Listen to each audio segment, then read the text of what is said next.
ओम नमः शिवाय। दोस्तों, आप सभी को आने वाली महाशिवरात्रि की हार्दिक शुभकामनाएं। गौरा माता पार्वती और शंकर भगवान का आशीर्वाद सदा आप पर बने रहे और आपका जीवन हमेशा खुशियों से भरा रहे। इसी शुभकामनाओं के साथ शुरू करते हैं आज की वीडियो। आज की वीडियो में हम देखेंगे कि किस तरह से हमें पार्थिव शिवलिंग बनाना है, किस तरह से शिवलिंग का हमें अभिषेक करना है और विसर्जन हमें कैसे करना है और किस समय हमें विसर्जन करना है, किस समय हमारा पूजा का शुभ मुहूर्त रहेगा। पार्थिव शिवलिंग बनाने के लिए सबसे पहले हमें मिट्टी ले लेनी है। आप किसी भी शुद्ध जगह की गमले की मिट्टी ले सकते हैं। उसे हमें थोड़ी देर पानी में भिगोकर रख देना है। जब वह मिट्टी अच्छी तरह से भीग जाए तो थोड़ा सा गंगा जल डालकर और घी डालकर हमें उसे अच्छी तरह से मिट्टी को घोल लेना है, ताकि उसमें किसी भी तरह की कोई गांठ ना रह जाए। जब हम शिवलिंग बनाने के लिए मिट्टी ले तो हमें इस बात का ध्यान रखना है कि मिट्टी में कंकड़ नहीं होनी चाहिए, और अगर किसी तरह की कंकड़ है या गांठें हैं तो आप उस मिट्टी को छान कर ही शिवलिंग बनाएं। पार्थिव शिवलिंग बनाने के लिए सबसे पहले हमें शिवलिंग बनाना होता है और फिर हम जलधारी बनाते हैं। जब हम पार्थिव शिवलिंग बनाए तो हमेशा बेलपत्र पर ही हमें शिवलिंग बनाना होता है। तो इस तरह से बेलपत्र रखकर और फिर हम शिवलिंग का निर्माण करेंगे। सबसे पहले हमें शिवलिंग का जो ऊपर का हिस्सा होता है वो हमें बनाना है। वो बनाकर हमने एक तरफ रख लिया और फिर जलधारी इस तरफ हमें बनानी होती है। और जलधारी बनाने के बाद वो शिवलिंग उसके ऊपर रखकर हमें इसे धीरे धीरे हाथों से शिवलिंग की शेप देनी है।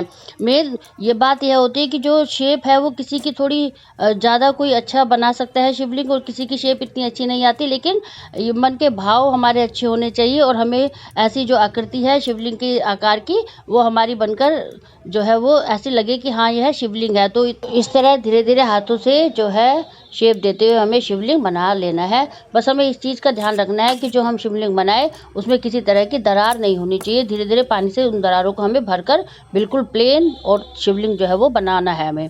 अब हमें करना है शिवलिंग का अभिषेक। शिवलिंग का अभिषेक करने के लिए हमें एक पात्र ले लेना है। मैंने यहाँ पर थाली ली है। अगर आप तांबे या पीतल की थाली लेना चाहे तो आप ले सकते हैं, नहीं तो आप स्टील का कोई पात्र भी ले सकते हैं। परात भी आप चाहे तो ले सकते हैं। उस पर हमें जो हमने शिवलिंग बनाया है ये पहले से ही बेलपत्र पर हमने बनाया था, तो इसे हमें विराजमान कर लेना है थोड़ी सी ऊंचाई पर। उसी प्लेट पर जैसे जिस पर मैंने बनाया था उसी पर मैंने इन्हें विराजमान कर लिया है। अब हमें पहले जल से अभिषेक करना है, फिर हम दूध से अभिषेक करेंगे, फिर हमें दही से अभिषेक करना है। आप चाहे तो पंचामृत बनाकर भी अभिषेक कर सकते हैं, लेकिन मैंने यहाँ सब चीज़ों से अलग अलग अभिषेक किया है। फिर हमें शहद से अभिषेक करना है, फिर हम थोड़े से घी से हम अभिषेक करेंगे, और फिर हम शक्कर से अभिषेक हमें करना है। तो इस तरह से पांचों चीज़ें जो पंचामृत की होती है वो हमें चढ़ानी और अभिषेक करनी है, और उसके बाद हमें पुनः जल से अभिषेक करना होता है। तो इस तरह से 3 बार हमें पार्थिव शिवलिंग का हम अभिषेक करेंगे। जब हम दूसरी बार हम जल से अभिषेक रखना है कि कोई भी चढ़ाया हुआ जो पदार्थ है वो शिवलिंग पर नहीं बचना चाहिए। उसके बाद हमें एक शुद्ध देसी दीपक जलाना है, धूप जलानी है। शिवरात्रि के व्रत का जो हम संकल्प है वह सुबह पूजा में ही हम कर लेंगे, और पार्थिव शिवलिंग हो सके तो हमें प्रदोष काल में ही इसकी पूजा करनी चाहिए। अब हमें वस्त्र रूपी कलावा समर्पित करना है। अगर जनेऊ आपके पास है तो आप जनेऊ चढ़ा सकते हैं, और अगर नहीं है तो आप सिर्फ कलावा भी चढ़ा सकते हैं। फिर हमें इसे चंदन से तिलक कर लेना है। चंदन से तिलक करने के बाद हम इस पर अर्पित करेंगे। अक्षत हमारे यानी कि अक्षत चावल वो टूटे हुए नहीं होने चाहिए, और पूर्ण साबुत चावल वो हमें इस पर चढ़ाने हैं। फिर हमें इस पर काले तिल चढ़ाने हैं, समर्पित करेंगे हम शिवलिंग पर। और फिर शिव जी को जो प्रिय हमारे सबसे है बेलपत्र, वो हमें शिवलिंग पर समर्पित करने हैं। फिर हम जो भी फूल हमें मिल जाए, सफ़ेद रंग के फूल शिव जी को बहुत प्रिय होते हैं। सफ़ेद रंग के फूल मिले तो आपको ज़रूर से समर्पित करने हैं, नहीं तो लाल, गुलाब या गेंदे के जो भी फूल आपके पास हों वो आप समर्पित कर सकते हैं। इस तरह से हमें सब चीज़ें एक एक करके हमें शिव जी पर समर्पित करनी है शिवलिंग पर। और यहाँ पर हमें दुर्वा घास हमें समर्पित करनी है। देखिए, पूरा जो शिव परिवार होता है वो शिवलिंग में ही विराजमान रहता है, तो आपको सभी चीज़ें अलग से बनाने की ज़रूरत नहीं होती। वो शिवलिंग के पूजा में ही पूरा शिव परिवार समाहित होता है। फिर हमें धतूरे का जो फल होता है वो समर्पित करेंगे, मदार के पत्ते, भांग और शमी पत्र, जितनी भी चीज़ें आपको मिल जाए वो हमें शिवलिंग पर समर्पित करनी है।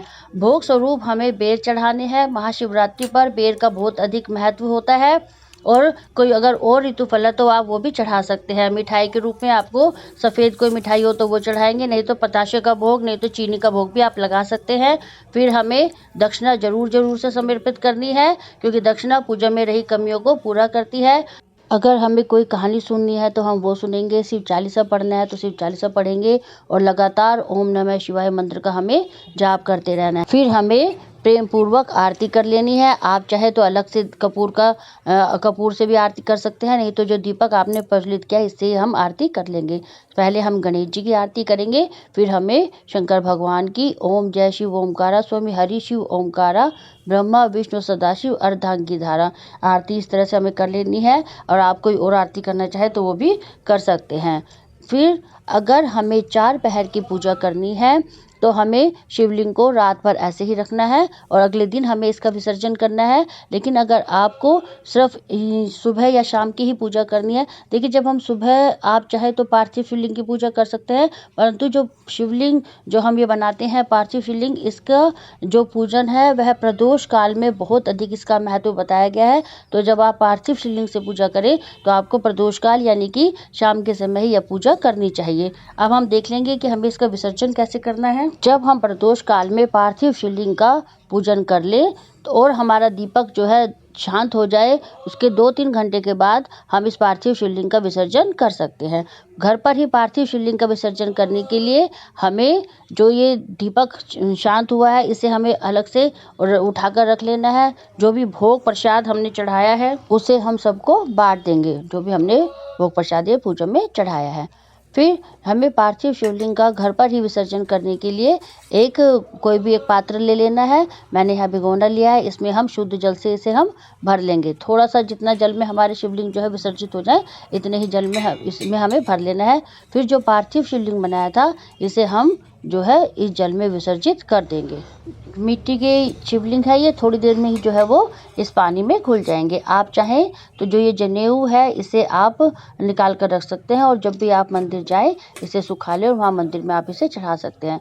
उसके बाद जो भी सामान आपने ये चढ़ाया था शिवलिंग पर, ये सब हमें जो है इसी जल में डाल देना है। और बाद में जब ये शिवलिंग पानी में घुल जाए तो इस सारे सामान को हमें पौधों में डाल देना है। बस इसे तुलसी जी में हमें नहीं डालना है, तुलसी के पौधे में, बाकी जो भी घर में पौधे हैं आप उसमें इस जल को डाल सकते हैं। और अपने जो है लास्ट में हाथ जोड़कर भूल चूक गलतियों के लिए आपको क्षमा मांगनी है।